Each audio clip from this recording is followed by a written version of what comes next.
Bueno, yo soy Michael Galeano, el pastor de la iglesia Gracia sobre Gracia, y queremos darte las gracias por escuchar este sermón. Somos una iglesia que quiere ver vidas transformadas por el Evangelio de Cristo para que impacten su familia, su iglesia y comunidad. Y creemos que esto va a ser posible mientras que la palabra de Dios es escuchada, predicada y obviamente vivida. Así que queremos animarte a que tú puedas seguir escuchando la palabra de Dios, y si no tienes una iglesia local, te queremos invitar a que te unas a Gracia sobre Gracia, donde queremos ver tu vida transformada, y oramos para que este sermón Dios lo use en tu vida de una manera muy especial. Que Dios te bendiga. Para los que están visitando, mi nombre es Michael Galeano, soy el pastor de la iglesia. Qué bueno verles, familia, qué bueno estar con ustedes, compartir esta mañana con ustedes. Déjenme darles quizás los que están llegando, recordarles que estoy en un tiempo donde estoy junto con ustedes, sentándome a escuchar la palabra, porque como lo hemos dicho en varias ocasiones, soy una oveja más de este redil. Por lo tanto, estos 3 meses que voy a estar sentado aprendiendo con ustedes, escuchando la palabra de Dios, tenemos varios hermanos, amigos que están predicando, y este domingo y por los próximos 3 domingos o por todo el mes de febrero ya, el pastor Arturo va a estar con nosotros, así que estoy muy contento que él esté aquí con nosotros. Así que, pastor, si puedes venir, quiero orar por ti para que el Señor sea contigo y te use. Y mientras que estábamos cantando, y voy a orar en base a esto de Apocalipsis 7, donde dice que clamaban a gran voz: la salvación pertenece a nuestro Dios, que está sentado en el trono, y al Cordero. Así que vamos a orar. Padre Dios, te doy gracias nuevamente por esta mañana. Qué gran privilegio y qué gran bendición el venir como iglesia a adorarte. No nos merecemos esto. Esto no es algo más que hacemos, esto es lo que somos, y por lo tanto nos congregamos. Qué gran bendición, Padre, ser aquellos que escuchan la voz de Dios por medio de tu palabra. ¿Qué pueblo es aquel que puede escuchar la voz de Dios y permanecer vivo? Solamente por Cristo, Dios, podemos venir, porque la salvación es tuya, la salvación es del Cordero. Así que ruego, Dios, que por medio del pastor Arturo tú nos recuerdes de esta gran noticia del Evangelio de Cristo Jesús, nuestra esperanza hoy y para siempre. Sé con Él, con nosotros, y por favor, Señor, ahora como una ovejita más sentado, que siempre lo he sido, te ruego por nosotros. Ayúdanos a escuchar, Dios. Ayúdanos a estar atentos. Ayúdanos a no perder el tiempo como que si alguien más está hablando y no eres tú, Dios. Ayúdanos, Señor, y ayuda a mi hermano a predicar fielmente tu palabra. En el nombre de Cristo Jesús oramos. Amén. Amén. Gracias, pastor. Buenos días, iglesia. Nuevamente quiero reiterar las gracias por esta invitación que el pastor Michael Galeano y los líderes de la iglesia han decidido de invitarme este domingo y los próximos 2 domingos. Para mí es un honor, me siento como en casa.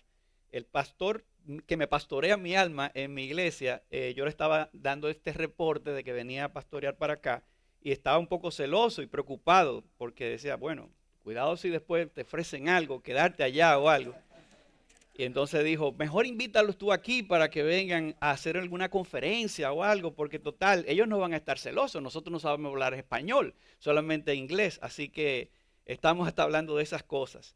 Pero quiero que por favor me acompañen en sus copias del Nuevo Testamento a la epístola de Pablo a los Efesios, y quisiera leerles el capítulo 6, versículos 10 al 20. Vamos a estar predicando del 10 al 18, pero voy a leer hasta el 20. Efesios capítulo 6, versículo 10. Dice la palabra del Señor de esta manera. Efesios 6, 10. Por lo demás, fortalézcanse en el Señor y en el poder de su fuerza. Revístanse con toda la armadura de Dios para que puedan estar firmes contra las insidias, las acechanzas del diablo. Porque nuestra lucha no es contra sangre y carne, sino contra principados, contra potestades, contra los poderes de este mundo de tinieblas, contra las fuerzas espirituales de maldad en las regiones celestes. Por tanto, tomen toda la armadura de Dios para que puedan resistir en el día malo, y habiendo habiéndolo hecho todo, estar firmes. Estén pues firmes, ceñida su cintura con la verdad, revestidos con la coraza de la justicia y calzados los pies con la preparación para anunciar el evangelio de la paz. Sobre todo, tomen el escudo de la fe con el que podrán apagar todos los dardos encendidos del maligno. Tomen también el casco de la salvación y la espada del Espíritu, que es la palabra de Dios. Con toda oración y súplica, oren en todo tiempo en el Espíritu, y así velen con toda perseverancia y súplica por todos los santos. Oren también por mí, para que me sea dada palabra al abrir mi boca, a fin de dar a conocer sin temor el misterio del Evangelio, por el cual soy embajador en cadenas, que al proclamarlo hable sin temor como debo hablar. Vamos una vez más a orar al Señor. Señor, una vez más queremos reconocer que hemos leído la palabra tuya y por lo tanto queremos que esa palabra de Cristo transforme nuestros corazones, nos produzca en ellos la fe necesaria por medio del oír tu palabra y que esa fe produzca obras de amor a nuestro prójimo y para ti, Señor.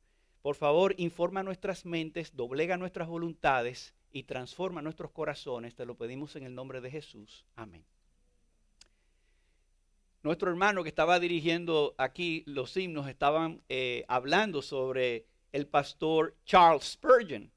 Y Charles Spurgeon es muy conocido como el príncipe de los predicadores. Imagínense, Charles Spurgeon comenzó a predicar apenas cuando tenía 18 años y fue un don tan evidente que lo pusieron a los 18 años. Y hay pastores, amigos míos, que se quejan que abrieron una iglesia jóvenes, pero este pastor a los 18 años ya estaba nombrado como pastor y él no cabía las personas. Había que hacer varios servicios para que entraran unos y otros. Y resulta que hasta tuvieron que hacer un proyecto de construcción muchos años más adelante. Y ese es lo conocido como, todavía está ahí, lo pueden visitar si alguna vez van a Londres, el Tabernáculo Metropolitano, donde el pastor Charles Spurgeon predicaba.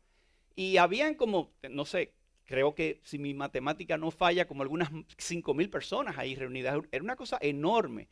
Y lo que nadie sabe o pocas personas saben, a menos que leamos o nos topemos con ese dato de la biografía de Spurgeon, es que Spurgeon, a pesar de su éxito, fue un hombre que sufrió de depresión. Una persona que tenía mucha depresión y muchos temores. Y es que no es fácil lidiar con tanto éxito, tanta presión y tanta oposición al mismo tiempo. Y algunas personas dicen que fue ocasionado por una catástrofe que pasó en la congregación. En un momento cuando el pastor Spurgeon estaba predicando, alguien gritó fuego, fuego, y se armó una estampida pensando que había un incendio, que era una falsa alarma. Y en ese proceso un par de personas perdieron la vida. Y él nunca pudo sobrepasar esa situación, esa crisis, y él sufría de muchas preocupaciones y de mucha depresión. Entonces, ¿cómo podemos conciliar que un hombre tan exitoso, el príncipe de los predicadores, y resulta que secretamente, aunque nadie lo sabía, era un hombre que estaba sufriendo de tantas depresiones y tantos temores? Precisamente por esto, porque él estaba fortalecido en la palabra. Guardando las distancias, algo similar nos pasa a todos nosotros cuando medimos la magnitud de los deberes que nosotros tenemos en la vida cristiana cuando lo comparamos con lo que nosotros realmente somos. Nos sentimos inadecuados, nos sentimos que estamos muy lejos del Señor y el diablo aprovecha para tentarnos y susurrarnos al oído: qué hipócrita eres. ¿Qué haces tú aquí alabando al Señor con tus ojitos cerrados cuando tú sabes lo que estabas pensando? Entonces, cuando vemos la carta a los Efesios, podemos ver que Pablo, del capítulo 1 al 3, habla de todos esos indicativos, diciendo en qué consiste lo que nosotros conocemos como el Evangelio. Y él habla de la salvación, habla de la soteriología, la doctrina de la salvación, los capítulos 1 y 2, hablando de que fuimos salvos por la gracia de Dios por medio de la fe. Pero más adelante habla de eclesiología y dice que Cristo derribó la pared de enemistad que nos dividía con el pueblo de Israel. Nosotros los gentiles que estábamos ajenos a los pactos, Él por su muerte derribó esa pared de enemistad, haciendo la paz entre ambos pueblos. Y ahí habla de todo. Y luego habla de toda esa oración que Él quería en el capítulo 3, que nosotros conozcamos la magnitud del amor de Cristo, etc. Pero en el capítulo 4 al 6, Él da todos los deberes. Y por ejemplo, Él habla en el capítulo 4 de que debemos nosotros, todos los miembros, mantener, procurar la unidad en la iglesia. Por ejemplo, dice Efesios 4:3, esforzándonos para preservar la unidad del Espíritu en el vínculo de la paz. Pero más adelante, en el versículo 17 del capítulo 4 hasta el 24, habla de que debemos separarnos de los patrones mundanos que caracterizan nuestra vida pasada. Por ejemplo, en 4:17 dice, esto pues digo y afirmo juntamente con el Señor, que ustedes ya no anden así como andan también los gentiles, los paganos, en la vanidad de su mente. Pero más adelante, en el capítulo 4, versículo 25, hasta el capítulo 5, 21, habla de cómo mantener un clima de espiritualidad que haga la morada del Espíritu confortable en medio nuestro. Por ejemplo, Él dice en el 4:30, no entristezcan el Espíritu Santo de Dios, por el cual fueron sellados para el día de la redención.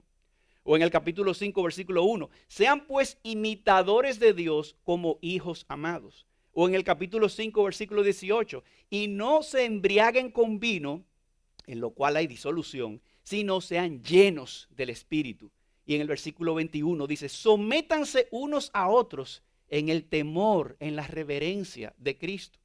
Y finalmente, de los el capítulo 5, versículo 22, hasta el capítulo 6, versículo 9, el versículo anterior al que yo acabo de leer, dice que debemos desarrollar y mantener una vida de piedad en nuestras familias. Entonces nos habló de la iglesia, ahora nos está hablando de la familia, nosotros como miembros unos a los otros. Y le dice en el 5:22, las mujeres estén sometidas a sus propios maridos como al Señor. En el 5:25, maridos amen a sus mujeres, así como Cristo amó a la iglesia y se entregó a sí mismo por ella. Capítulo 6, versículo 1, hijos obedezcan a sus padres en el Señor, porque esto es justo. Capítulo 6, versículo 4, y ustedes padres no provoquen a ira a sus hijos, sino críenlo en la disciplina e instrucción del Señor. Y luego habla a los siervos, que en este momento podríamos decir nosotros los empleados. Le dicen siervos, versículo 5 del capítulo 6. Obedezcan a sus amos en la tierra con temor y temblor, con la sinceridad de su corazón, como a Cristo. O sea, cuando nosotros trabajamos para un empleador, debería ser con la sinceridad de servirle a Cristo. Y en el versículo 9 le dice, y ustedes amos, empleadores, hagan lo mismo con sus siervos y dejen las amenazas, sabiendo que el Señor de ellos y de ustedes está en los cielos y que para Él no hay acepción de personas. Bien, hermanos, después de Pablo exhortar todos estos imperativos, el sentimiento que nos queda decir es, y para estas cosas, ¿quién es suficiente? Y es en ese contexto que Pablo ahora nos lleva a considerar la fortaleza que debemos buscar, que necesitamos nosotros para andar nuestra vida cristiana, encontrando esa fortaleza fuera de nosotros mismos, porque para estas cosas ninguno de nosotros es suficiente. Si nosotros somos honestos con nosotros mismos, nosotros tendremos que reconocer que nos quedamos cortos en nuestros deberes como miembro de la iglesia. Piensa, por ejemplo, tu involucración en el servicio cristiano en esta iglesia local. ¿Estás tú realmente haciendo todo lo que deberías estar haciendo en esta iglesia? Nos quedamos cortos. Nos quedamos cortos en nuestra vida de piedad. Si yo te pregunto, ¿cómo tú evalúas hoy día tu lectura de la palabra de Dios? ¿Cómo está tu tiempo de devocional con el Señor? ¿Cómo está tu vida de oración? Yo sé la respuesta porque es la misma mía. Mal, o sea, yo necesito, tú sabes lo que es, a esta altura de juego, después de tantos años, yo todavía estoy luchando con esto y con aquello. Nos quedamos cortos. Nos quedamos cortos en el amor al prójimo. ¿Quién está practicando el amor al prójimo? Ay, sí, yo amo a todo el mundo. Tú amas a tu enemigo. O sea, nos quedamos cortos siempre. Las mujeres casadas se quedan cortos en el rol de sus esposas. Los hombres casados nos quedamos cortos en el rol de esposos, amando a sus mujeres como a Cristo amó a la iglesia. Es como un estándar demasiado alto. Pero es lo que nos manda la palabra de Dios. Es un amor sacrificial. Nos quedamos cortos en el rol de hijos. Hoy mi esposa me dijo, ¿llamaste a tu madre? ¿Cuándo fue la última vez que la llamaste? Quizás en 2 o 3 semanas, pero ya me hizo sentir culpable. Me quedo corto en el rol de hijo. Nos quedamos cortos en el rol de padres. Nos quedamos cortos en el rol de empleados. Y también nos quedamos cortos en el rol de empleadores o gerentes o supervisores. Y es fácil, hermanos, hablar de todos estos principios cuando nos predican. Maridos, amad a vuestras mujeres. Amén, amén. O nosotros aquí mismo, sí, hermano, exhortaos unos a los otros. Muy bonito. Pero el hablar esas cosas no significa que yo las estoy haciendo. Del dicho al hecho hay un gran trecho. Y en este mundo terrenal, la realidad de la vida es muy compleja. Y es por esa razón que en medio de una vida llena de fracasos personales, llena de retos matrimoniales, de retos familiares, de retos relacionales, de adicciones pecaminosas, ¿quién puede decir que realmente cumple todo esto que nosotros repasamos, que Pablo menciona desde el capítulo 4 al capítulo 6 de la carta a los Efesios? Pero más aún, es precisamente en esta batalla que estamos librando del ya y todavía no, donde nuestro adversario, el diablo, hace uso de su nombre. ¿Saben qué significa el nombre de el diablo? El acusador de los hermanos. El que nos acusa delante de Dios de día y noche, dice Apocalipsis 12 y 10. Y es por esa razón que Pablo exhorta en esta sección a no mirarnos a nosotros mismos, sino a fortalecernos en el Señor. Y para eso Pablo nos exhorta a vestirnos de la armadura de Dios. Y ese precisamente es el título del mensaje que traemos hoy. El título es Fortaleciéndonos con la armadura de Dios. Fortaleciéndonos con la armadura de Dios. ¿Y por qué es necesario que nosotros nos fortalezcamos con la armadura de Dios? Por 2 razones, y esos son mis 2 encabezados hoy. En primer lugar, por la realidad del peligro. ¿Cuál es el peligro? La guerra espiritual que existe. Y en segundo lugar, por la realidad de la protección que tenemos. ¿Cuál es esa protección? La armadura de Dios. Así que vamos a ver esos 2 encabezados. En primer lugar, la realidad del peligro y en segundo lugar, la guerra espiritual.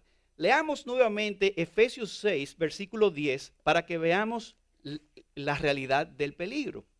Dice en el versículo 10, por lo demás, fortalezcanse en el Señor y en el poder de su fuerza, revístanse con toda la armadura de Dios, para que puedan estar firmes contra las insidias del diablo. Porque nuestra lucha no es contra sangre y carne, sino contra los principados, contra potestades, contra los poderes de este mundo de tinieblas, contra las fuerzas espirituales de maldad en las regiones celestes. Por tanto, tomen toda la armadura de Dios para que puedan resistir en el día malo y habiéndolo hecho todo, estar firmes. Así que en primer lugar, veamos la realidad del peligro, la guerra espiritual. ¿Por qué hablamos de una guerra espiritual? Y eso es importante tenerlo claro, porque los himnos que nos gozamos hoy, yo personalmente me gocé mucho en ver todos los himnos que ustedes cantan son cristocéntricos y apuntan a Cristo. Y en muchos de esos himnos habla de que ya Cristo venció, que ya en la cruz nos perdonó. La promesa de Génesis 3:15 de que de la simiente de la mujer vendría uno que aplastaría la cabeza de la serpiente, se cumplió en la cruz. De hecho, dice Colosenses 2:15, que en la cruz Cristo, habiendo despojado a los poderes y autoridades, habiéndose deshecho de esos poderes y autoridades, hizo de ellos un espectáculo público, triunfando sobre ellos por medio de él. Sin embargo, aquí vemos otra cosa. Dice en el capítulo 6, versículo 12, que todavía estamos en una guerra espiritual en contra de las huestes espirituales de maldad en las regiones celestes. ¿Cómo podemos conciliar estas 2 realidades? Que ya Cristo venció, que ya aplastó la cabeza de la serpiente y que al mismo tiempo nosotros no tenemos lucha contra sangre y carne, sino contra las huestes espirituales de maldad en las regiones celestes. ¿Cómo podemos conciliar eso? Bueno, eso es lo que los teólogos llaman el ya y el todavía no del reino. Por un lado, ya el reino está aquí, porque Jesús dijo cuando él vino y salió a predicar, de hecho Juan el Bautista, antes que Cristo, cuando lo vio y dijo, he aquí el Cordero de Dios que quita el pecado del mundo, Juan el Bautista decía, arrepentíos porque el reino de los cielos ya se ha acercado. Ya estamos en el reino de Dios. Y eso era lo mismo que decía Jesús. Pero al mismo tiempo, el reino de los cielos todavía no se ha manifestado completamente hasta que el rey vuelva. Y por eso en la oración que le pidieron al Señor, Señor, enséñanos a orar. ¿Cómo nos enseñó el Señor a orar? Padre nuestro que estás en los cielos, santificado sea tu nombre. Venga tu reino. Venga tu reino. O sea, pero ¿estamos en el reino o no estamos en el reino? Bueno, Colosenses 2:15 habla de que ya el reino de Dios llegó. La victoria final de Jesús sobre Satanás ya fue declarada y terminada. Jesús dijo en la cruz, consumado es. Ahora, por otro lado, nuestro texto de hoy en Efesios 6:12 reconoce que todavía el reino no ha llegado. Y una ilustración rápida que se me ocurre, no sé cuántos de ustedes les gusta la historia, pero recuérdense que cuando la Segunda Guerra Mundial, al final hubo un desembarco en Normandía, y eso se conoce como el día D, del día del desembarco. Pero ese día, cuando ellos entraron a la playa y ya habían debilitado los ejércitos por otro lado, la victoria ya estaba garantizada. Pero no se declaró la victoria hasta el día V. O sea que el día de la victoria fue luego. Entonces, en ese intervalo entre el día D y el día V, entre el ya ganamos la batalla y el día que se declaró que ya los aliados ganaron a los ejércitos alemanes de Hitler y sus aliados, Italia y Japón, hasta ese momento histórico todavía habían personas, de hecho en Japón hubo mucha gente que estaba todavía peleando. Pero de este lado del sol, entonces, todavía estamos en esta era presente, entre la primera venida del Señor y la segunda venida del Señor, hasta que Él vuelva a transformar toda la creación en un cielo nuevo y en una nueva tierra donde mora la justicia. Pero mientras tanto, estamos en esta era presente y Satanás y sus agentes, que ya fueron vencidos y están totalmente restringidos porque no pueden tocarnos, sin embargo, sí pueden estorbarnos y detenernos. Y esa guerra espiritual que Pablo describe en Efesios 6:12 se trata de huestes espirituales, de ejércitos espirituales. Recuérdense los ángeles que cayeron con Satanás. Todos esos son demonios que existen, que están presentes y no son omniscientes y no pueden hacernos daño, pero pueden molestarnos, pueden tocar, no nos pueden tocar, pero pueden molestarnos. Entonces, Satanás y sus agentes tratan de engañarnos con mentiras que vienen a nuestras mentes, haciéndonos pensar como si Dios realmente no es tan bueno como parece. La misma estrategia que usó con Eva, cuando en el huerto del Edén, en Génesis capítulo 3, la serpiente antigua, Satanás, el gran dragón, el mentiroso, el acusador de los hermanos, fue donde Eva y le dijo, ¿Did God really say? ¿Realmente Dios dijo esto? Con que Dios os ha dicho, parece que Dios no es tan bueno. Como que hay algo que quiere ocultar. Él no quiere que tú tomes de este árbol de la ciencia del bien y del mal, porque el día que tú sepas serás como Dios. Y entonces Él no quiere eso, Él quiere ser el único. O sea, fíjense la proyección. El que quería ser Dios era Satanás, pero Él estaba proyectando eso. Y eso es exactamente lo que hace con nosotros. ¿Tú estás seguro que Dios es bueno, que quiere lo mejor para ti? Estas leyes, estos principios son como muy rígidos. ¿Será que Dios quiere que yo no sea feliz? Y tú sabes que tú no has sido, para colmo, el mejor ejemplo de la palabra de Dios. Tú no llenas la medida como creyente, eso ya tú lo sabes. Tú no llenas la medida como un miembro de la iglesia. Tú no llenas la medida como esposo, como padre, como madre, como hijo, como empleado. Y entonces Pablo dice que nosotros entonces, por esa realidad de que estamos en esta batalla espiritual y por el hecho de que nosotros somos pecadores, que tenemos que reconocer que en nosotros no está la respuesta está en Él, en Jesús. entonces debemos fortalecernos en el Señor y en el poder de su fuerza, dice Efesios 6:10. La fortaleza está en el Señor y en el poder de su fuerza. Y para eso, Pablo nos pide que nos vistamos con la armadura de Dios. Y esto nos lleva, en segundo lugar, a nuestro segundo encabezado, la realidad de la protección. Ya vimos en primer lugar la realidad de la guerra espiritual, que es que nosotros estamos en esta guerra, ¿verdad? En segundo lugar, la realidad de la protección, la armadura de Dios. Fíjense qué interesante. Hace muchos años yo escuché un sermón, y de hecho he escuchado varios sermones sobre el tema de la armadura, y me ha llamado la atención que algunos predicadores, muy buenos predicadores por cierto, han titulado su mensaje "La armadura del creyente". Pero eso a mí o sea, en ese momento yo no me estaba dando cuenta, pero me estaba poniendo el peso como que era una armadura que yo debía construir, una armadura que yo debía manufacturar, una armadura que yo podía adquirir. A lo mejor yo tenía el casco, pero me faltaba el escudo. Y era algo así que yo pensaba en mi mente. Sin embargo, cuando vemos el texto aquí, 2 veces Pablo se refiere a esta armadura, no como la armadura del creyente, sino como la armadura de Dios. La armadura de Dios. No se trata de vestir tu propia armadura, se trata de recibir la armadura que Dios te ha dado. Pero nuestro viejo hombre, nuestra vieja naturaleza humana, trata siempre de poner su confianza en la carne. Y eso era precisamente lo que Pablo quería evitar. No sé cuántos de ustedes recuerdan, una de las primeras veces que yo vine aquí a predicar, les compartía el texto de Filipenses capítulo 3. Voy a leer solamente unos 2 o 3 versículos de ahí. En Filipenses 3:7 dice lo siguiente. Pablo dice que todo lo que para mí era ganancia, lo he estimado como pérdida por amor de Cristo. Y aún más yo estimo como pérdida todas las cosas en vista del incomparable valor de conocer a Cristo Jesús mi Señor, por el cual lo he perdido todo y lo considero como basura a fin de ganar a Cristo. En el versículo 9 dice, y ser hallado en Él, en Cristo, no teniendo mi propia justicia derivada de la ley, sino la que es por la fe en Cristo, el Mesías, la justicia que procede de Dios sobre la base de la fe. ¿Y por qué quiero traer a colación el texto de Filipenses? Por este tema de la armadura.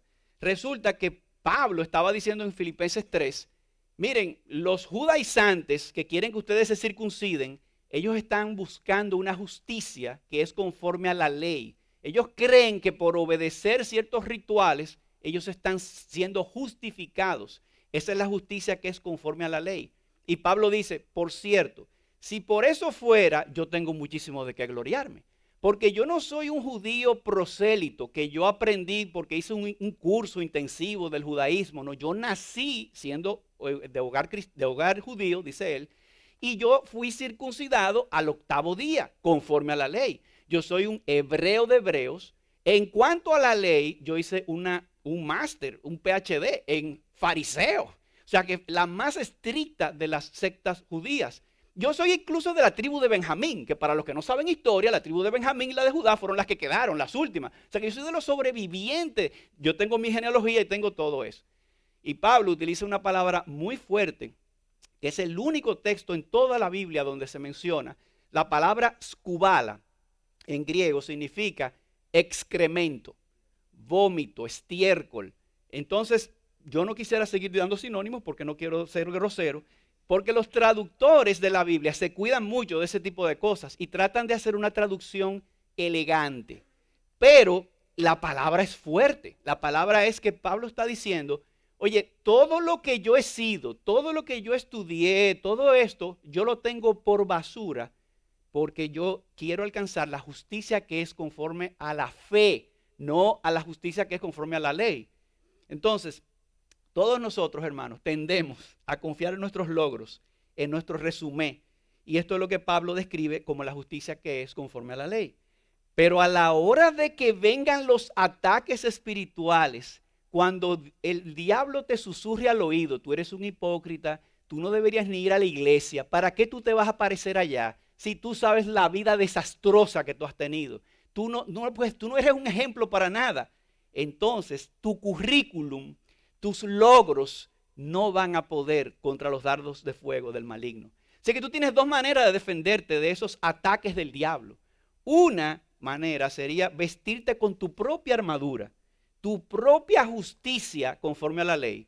Y otra, la que Pablo propone, es vestirnos con la armadura que Dios nos da. Dios nos fortalece con la armadura que Él nos da a través de la buena noticia del Evangelio. Y lo cierto es, hermanos, que todos nosotros caemos en tratar de guardarnos con nuestra armadura de nuestra reputación, de nuestra cuantía, de nuestros logros, sin darnos cuenta que es una armadura de papel. Y el problema con esa armadura, como les decía, es que no puede soportar los dardos de fuego del maligno. Es una armadura de papel, se va a quemar. Yo necesito la armadura que Dios provee, la cual no puede ser comprada, no puede ser ganada con mis méritos ni con mi esfuerzo, sino que es la armadura que Dios nos da a todos los que creemos en Jesús, su Hijo. Y esta armadura, por si acaso, les recuerdo, es una metáfora. No es que si usted va a la librería cristiana, ¿dónde está el departamento de las armaduras? Me quiero llevar un casco. Me quiero llevar un... Sí, porque lo venden todo ahora. Ya te venden la Biblia con el devocional, las bulas papales, ya están ahí, todo empacado. Pero no se trata de eso. Esta es una armadura espiritual, es una metáfora que Dios está proveyendo gratuitamente en Jesucristo y Él lo está haciendo como una ilustración. Dios te está dando una armadura en Jesucristo. Es decir, el misterio de la armadura es el siguiente. Atención, el que le entienda. La armadura es Cristo.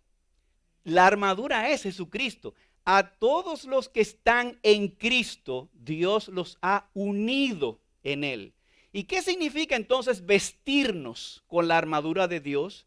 Es armarnos con este pensamiento que estamos unidos con Cristo. Y eso es una realidad. Pero es que así a nosotros se nos olvida. Por eso yo vengo a la iglesia toda la semana para que ustedes me recuerden el Evangelio.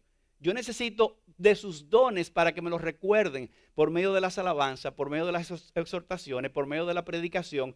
La palabra de Cristo abunde, more en abundancia en nuestros corazones, exhortándoos y enseñándonos unos a los otros. Entonces, es armarnos con ese pensamiento. Veamos entonces rápidamente cómo Pablo describe la armadura de Dios y cuál es su conexión con Jesucristo. Es decir, mi meta ahora es ir figura por figura, ver la armadura como aparece aquí en el texto y cómo esa figura nos conecta con la persona de nuestro glorioso Salvador Jesucristo.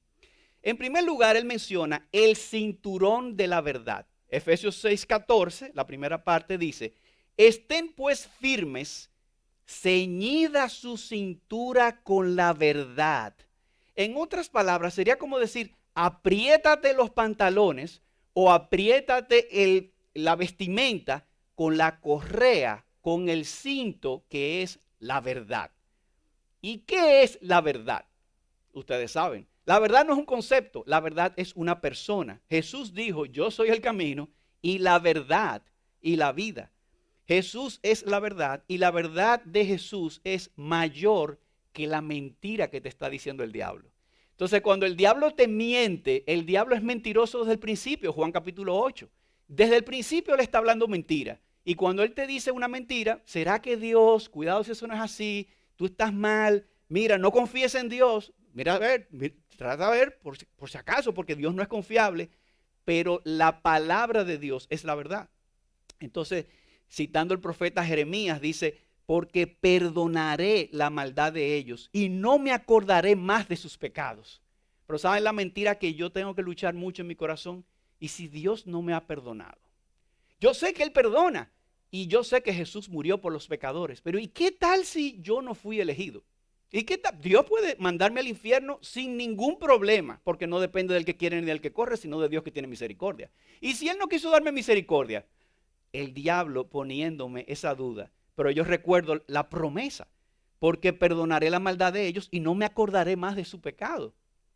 Por eso debemos vestirnos de toda la armadura de Dios para nosotros vestirnos con esta verdad de Jesucristo y no caer ante las mentiras de Satanás. Segunda figura, el chaleco de la justicia.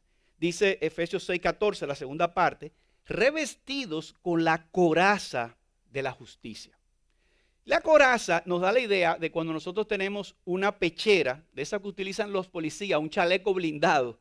¿Por qué? Porque el tórax, todo el tronco del cuerpo es muy vulnerable. Si nos atraviesan con algo, una lanza, una bala, y nos pegan en el corazón o en los pulmones, sería una muerte segura.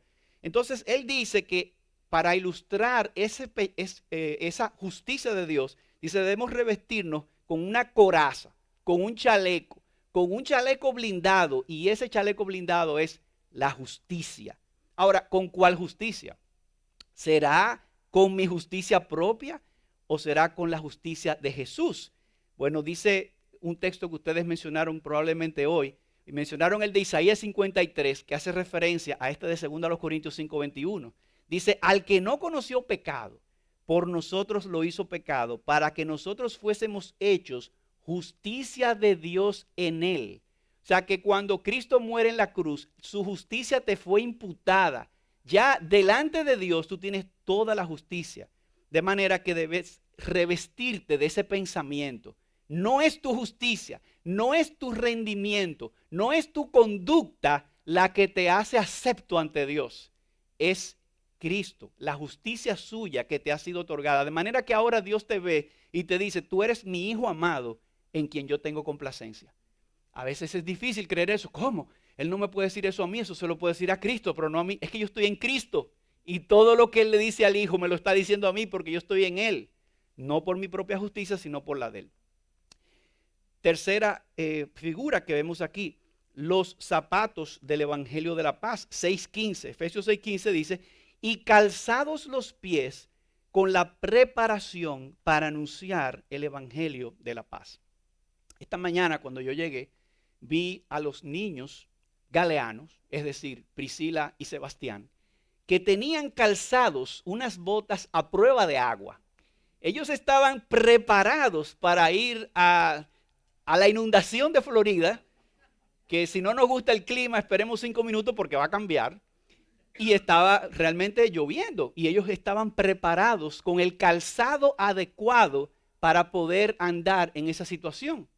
Bueno, de la misma manera, aunque es muy saludable, un comercial de nutrición y salud, andar descalzos para que nos aterricemos y estemos grounded en la tierra, eso es importante. Sin embargo, en la antigüedad, las personas andaban normalmente descalzas o también con unas sandalias que no eran adecuadas para un campo de batalla. Los soldados, los romanos sobre todo, al tener este calzado, podían avanzar por cualquier lugar como un todoterreno y ese avance les daba a ellos la ventaja sobre sus enemigos.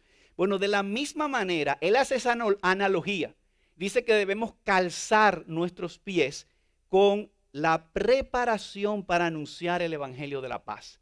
O sea que nosotros avanzamos cuando tú tienes el Evangelio claro y tú sabes que no depende de ti, que ya el Señor lo hizo. Tú te sientes con tu corazón rebosante para ir a cualquier lugar y compartir el Evangelio.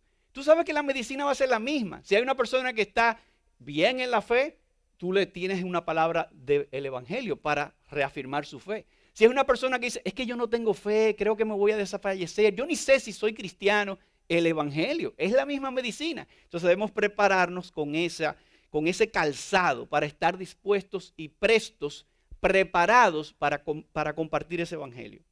Otra figura que él menciona que me fascina es el escudo de la fe. Capítulo 6, versículo 16. Sobre todo, es decir, en toda circunstancia, tomen el escudo de la fe con el que podrán apagar todos los dardos encendidos del maligno. Y el Señor, dice la palabra del Salmo 3:3, es nuestro escudo. Dice, mas tú, oh Señor, eres escudo en derredor mío, mi gloria y el que levanta mi cabeza. Jesucristo es el único que puede crear esa fe en ti. O sea, el escudo de la fe. Ok, pero ¿cómo yo puedo obtener la fe? ¿Qué me dicen ustedes? ¿De dónde viene la fe? La fe viene por el oír. Y el oír por la palabra de Cristo. Entonces, en lugar de nosotros los predicadores decirle a ustedes, crean, tengan fe, no hay forma. Yo predico el Evangelio, Porque al predicar el evangelio, la palabra de Cristo produce la fe en ustedes. Y esa fe, Gálatas 5:6, es la que obra por el amor. Es decir, que al final, ¿cuál es el principal mandamiento? Amar a Dios sobre todas las cosas. ¿Cómo hago? Le digo, amén, amén. ¿Cómo yo no puedo producir amor en ti si tú no me amas? Entonces, ¿cómo produzco el amor? La fe produce el amor. ¿Cómo produzco la fe? La palabra de Cristo. La fe viene por el oír y el oír por la palabra de Cristo. Así que por eso Pablo decía que tenía que predicar el evangelio.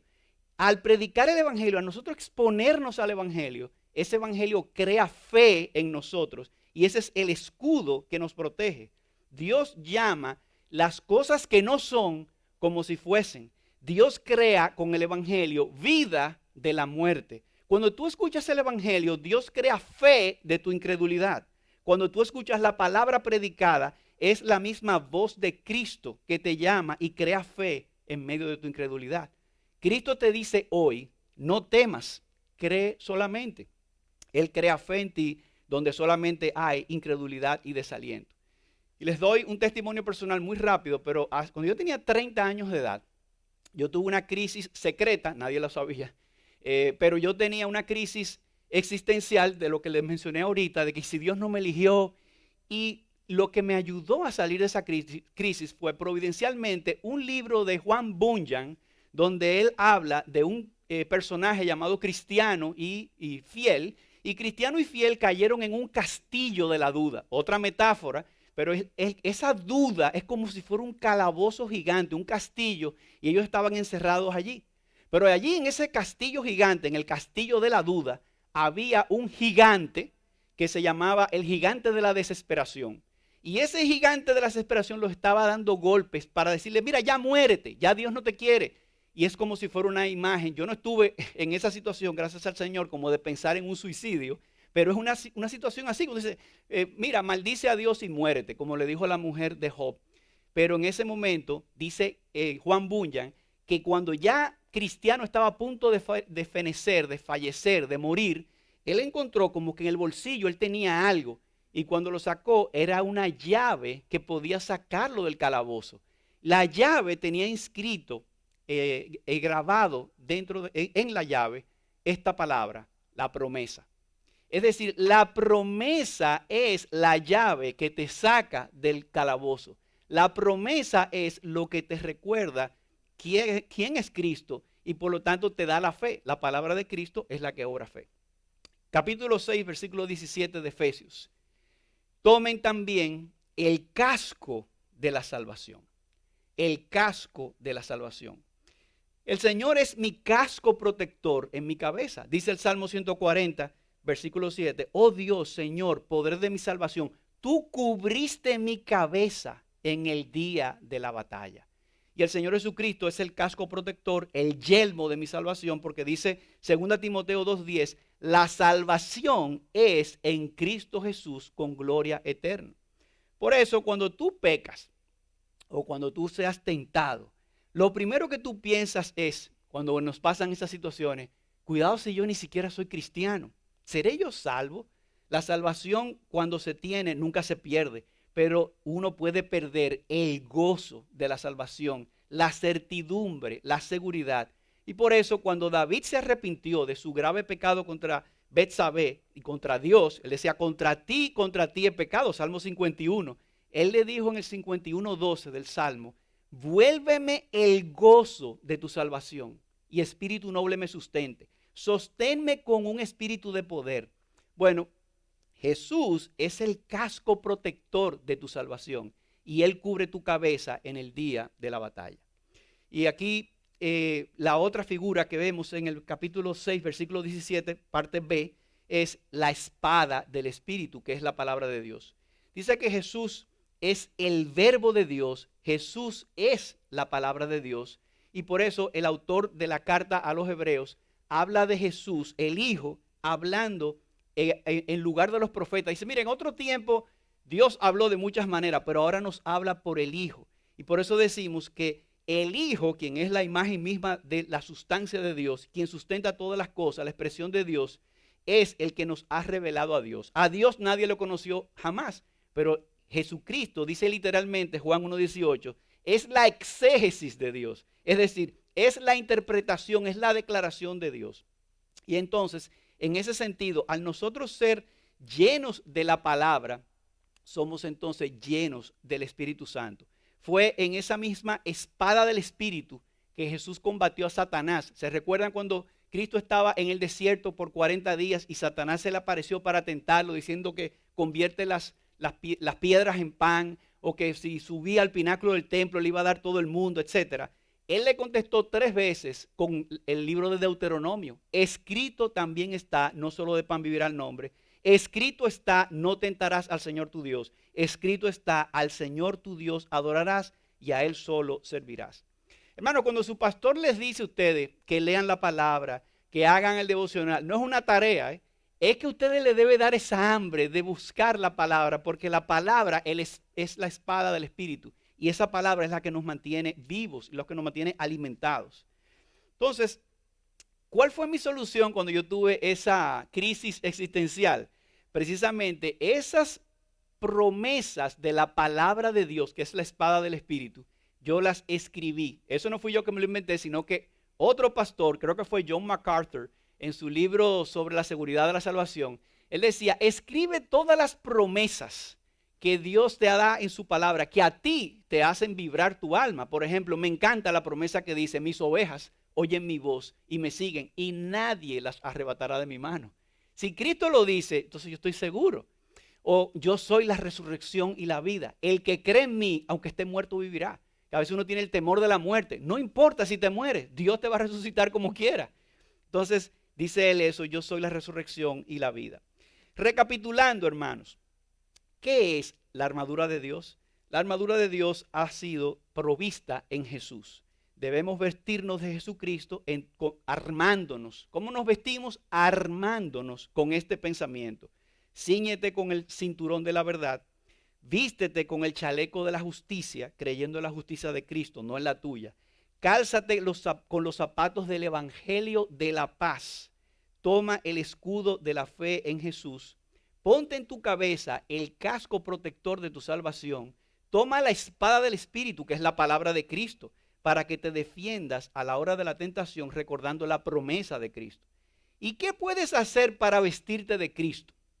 Bueno, yo creo que lo único que podemos hacer es pedirle a Él que aplique esta palabra de Cristo por medio del Espíritu. Y por eso es que Pablo probablemente concluye esa sección diciendo lo siguiente. Vamos a ver versículo 18 al 20. Con toda oración y súplica, oren en todo tiempo en el Espíritu, y así velen con toda perseverancia y súplica por todos los santos. Oren también por mí, dice Pablo, para que me sea dada palabra al abrir mi boca, a fin de dar a conocer sin temor el misterio del Evangelio, por el cual soy embajador en cadenas, que al proclamarlo hable sin temor como debo hablar. Para mí personalmente este texto me fue de mucha bendición, porque aquí yo veo a Pablo por un lado diciendo, yo estoy predicando un misterio. El misterio significa que la verdad del Evangelio desde Génesis estaba ahí, pero fue siendo desarrollado, desenvuelto, descubierto progresivamente, y cuando vino Cristo fue revelado. El reino de Dios ha llegado, aquí está la revelación, es el Mesías, y Pablo todavía escribió más claramente, pero decía, oren para yo poder comunicar eso. Pero lo que me sorprende es que yo nunca me imaginaba que Pablo tenía temor, porque él decía, para yo poder hablarlo sin temor. Y vuelve y dice en el versículo 20, que al proclamarlo, hable sin temor.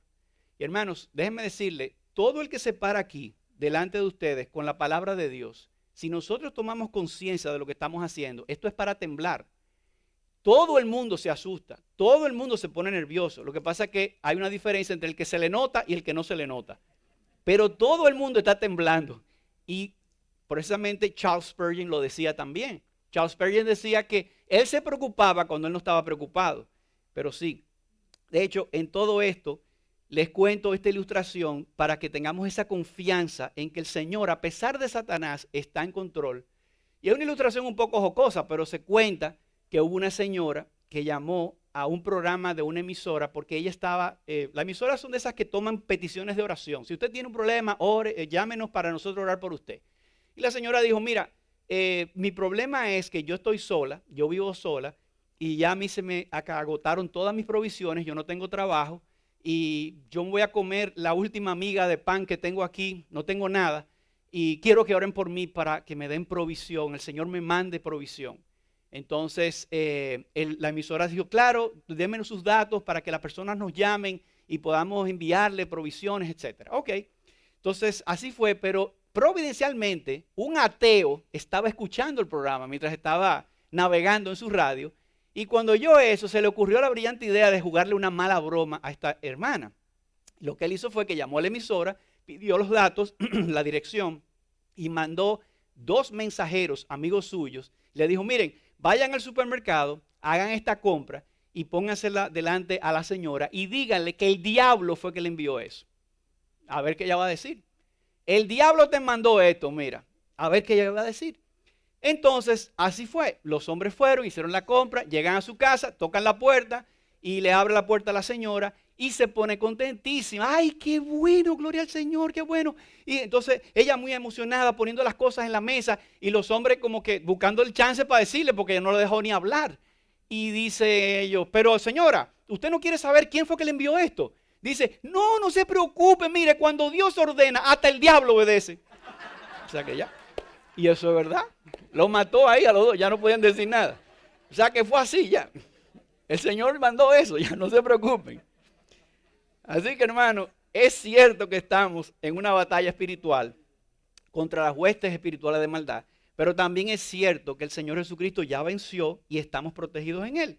¿Qué debemos hacer? Permanecer firmes en nuestra convicción, esto es por la fe, creer y confiar en la esperanza del Evangelio que Él ha prometido. Estar firmes, según el Nuevo Testamento, no significa yo sacar fuerzas propias para permanecer en mis propias resoluciones. Estar firmes es un acto de fe, esa es la firmeza.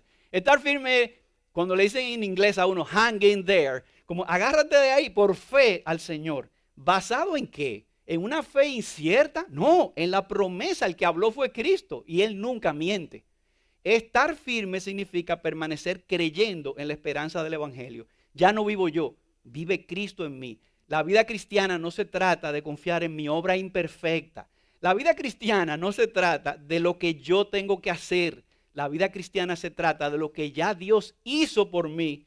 Y en base a eso, eso derrita mi corazón, eso me da la fe en Cristo y me da entonces el amor para yo amar a mi prójimo y a Dios.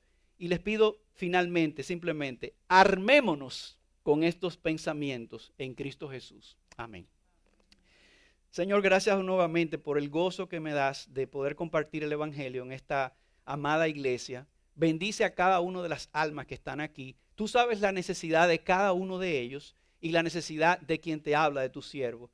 Que ellos vean, Señor, el tesoro del Evangelio y no la vasija quebrada que los está transportando. Ayúdalos, Señor, a que ellos vean a Cristo y que esa palabra de Cristo produzca la fe en ellos, en sus corazones, de manera que esa fe también produzca el amor a ti, Señor, y al prójimo. Te lo pedimos en el nombre de Jesús. Amén.